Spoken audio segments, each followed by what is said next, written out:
Udah, Udah, yuk. mute sih. Assalamualaikum warahmatullahi wabarakatuh. Kami dari kelompok 2 mata kuliah Sistem Informasi Manajemen Perikanan Tangkap akan mempresentasikan tentang teknologi sistem informasi pemantauan lalu lintas kapal berbasis Internet of Things. Lanjut. Sebelum itu kami akan memperkenalkan dulu anggota kelompok kami. Yang pertama ada saya, Tito Panitrasono. Yang kedua ada Ajeng Fikta Pramesti. Yang ketiga ada Normalita Putri Anini. Yang keempat ada Aji Bowo. Dan yang kelima ada Yudhistira Rusdiana.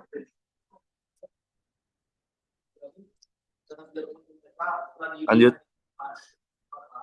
Oke, masuk ke dalam definisi masalah. Perencanaan pelabuhan perikanan menghadapi berbagai tantangan yang kompleks, baik dari aspek teknis, lingkungan, maupun sosial ekonomi. Pelabuhan perikanan berfungsi sebagai pusat kegiatan utama bagi nelayan, termasuk tempat bongkar muat hasil tangkapan, pemrosesan awal, penyimpanan, distribusi, dan pelayanan terhadap kapal serta alat tangkap. Oleh karena itu, perencanaan yang kurang optimal dapat mempengaruhi kesejahteraan nelayan, efisiensi operasi perikanan, dan serta keberlanjutan sumber daya laut.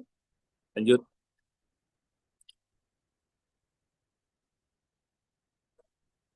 Selanjutnya ada stakeholder atau yang yang mempunyai kepentingan dalam permasalahan kami, yaitu yang pertama ada Kementerian Perhubungan, yang kedua ada Kementerian Kelautan dan Perikanan, yang ketiga ada pemerintah daerah, yang keempat ada operator pelabuhan, yang kelima ada perusahaan swasta, teknologi, dan penyedia layanan, yang keenam ada nelayan, yang terakhir ada masyarakat lokal. Setiap stakeholder mempunyai peran masing-masing sesuai dengan fungsi dan tugasnya. Akan dijelaskan lebih lanjut di slide berikutnya.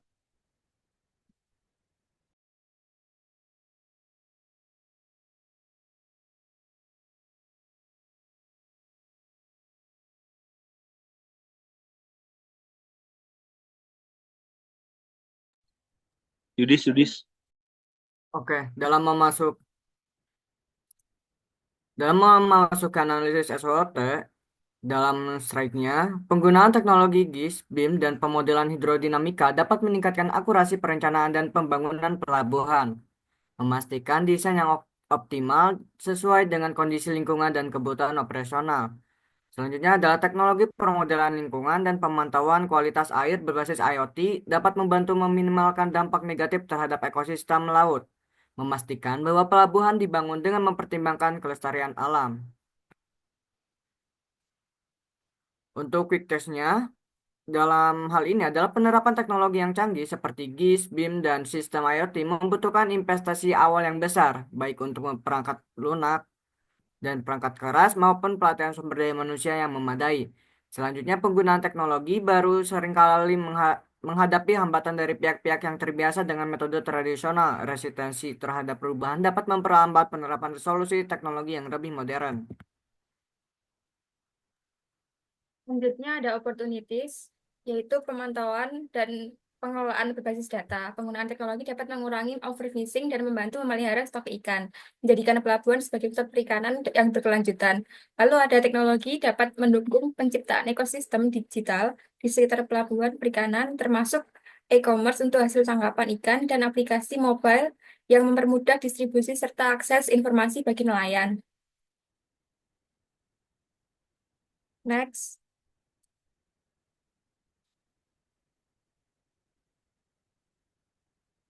Kemudian ada trade. Yang pertama ada perubahan kebijakan pemerintah terkait sektor kelautan dan perikanan dapat mempengaruhi perencanaan dan pengembangan pelabuhan serta regulasi teknologi yang dapat menghambat implementasi.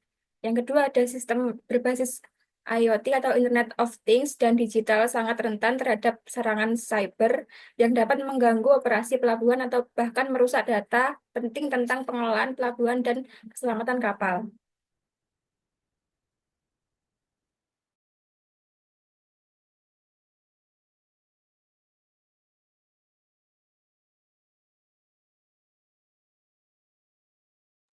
Kemudian untuk solusi saat ini, yang pertama yaitu penggunaan sistem informasi geografis atau JIS, yang kedua ada Building Information Modeling atau BIM, yang ketiga pemantauan lalu lintas kapal berbasis IoT, yang keempat ada sistem pemantauan lingkungan, yang kelima sistem logistik dan e-commerce untuk perikanan, dan yang keenam pembangunan pelabuhan ramah lingkungan.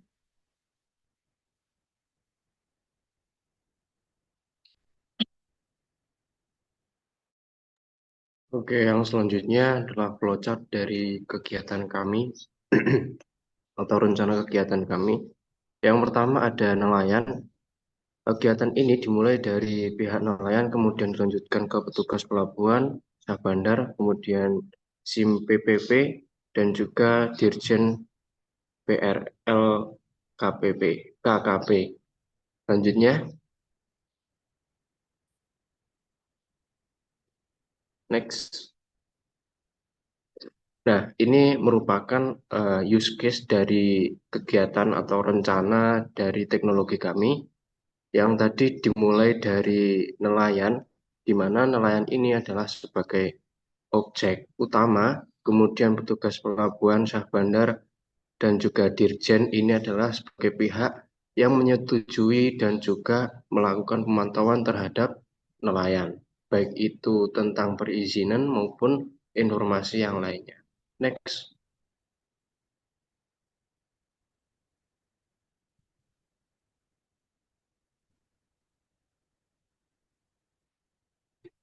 Bisa di next. Oke, yang ketiga yaitu tentang use case skenario ke slide sebelumnya.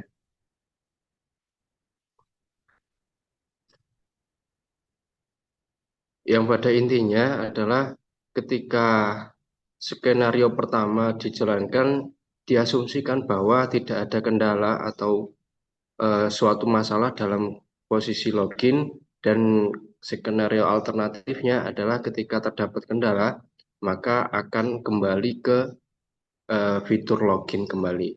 Kemudian output dari use case skenario ini adalah pengguna atau nelayan bisa mengakses data yang kita sediakan atau mengedit datanya. Next. Oke, selanjutnya terkait dengan activity diagram yang akan dilakukan oleh nelayan. Yang mana yang pertama itu terdapat login atau mulainya sebuah proses dengan tanda titik hitam. Yang kemudian nelayan ini akan melakukan login dengan kemungkinan berhasil atau tidak. Semisal itu berhasil, maka nelayan akan dilanjutkan ke menu utama untuk melakukan input data dan simpan data. Kemudian proses akan selesai. Sedangkan jika tidak berhasil, maka akan dilakukan login kembali. Mungkin next, Yudis.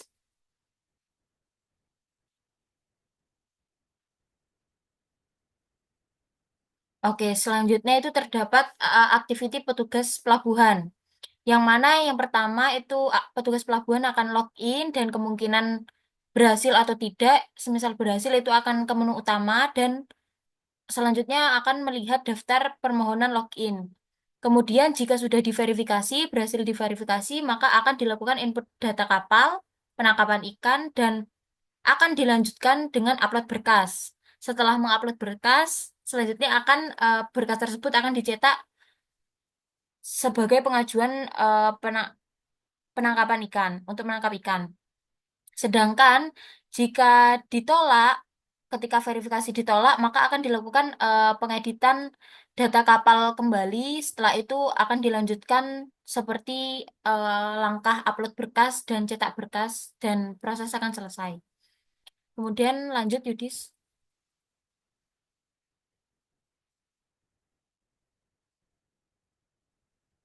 Oke, selanjutnya yaitu ada activity Syah Bandar yang mana langkah pertama seperti yang sebelumnya ada Syah Bandar akan melakukan login dan ada dua kemungkinan yaitu berhasil dan tidak. Jika berhasil akan dilanjutkan ke menu utama dan di menu utama ini Syah Bandar akan melihat daftar pengajuan dari nelayan. Setelah itu akan dilanjutkan, semisal itu lanjut, itu proses pertama akan selesai. Semisal Syekh Bondar ini akan melanjutkan atau melihat menu yang lain, itu akan kembali dan memilih opsi menu utama kembali untuk melihat verifikasi data kapal penangkapan ikan. Setelah itu jika berhasil, maka akan dilakukan penerbitan data kapal penangkapan ikan dan proses akan selesai. Eh, s- Selanjutnya, slide selanjutnya. Oke, kemudian aktiviti terakhir yaitu terkait dengan Dirjen PKPRL KKP. Yang mana Dirjen tersebut akan melakukan login dan ada dua kemungkinan berhasil dan tidak. Semisal berhasil, maka akan dilanjutkan ke menu utama dan melakukan verifikasi pendataan.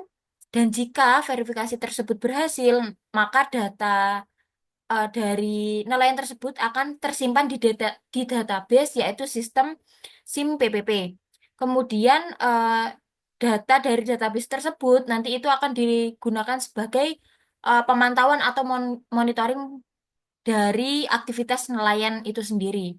Dan kemudian proses akan selesai. Next, Yudis.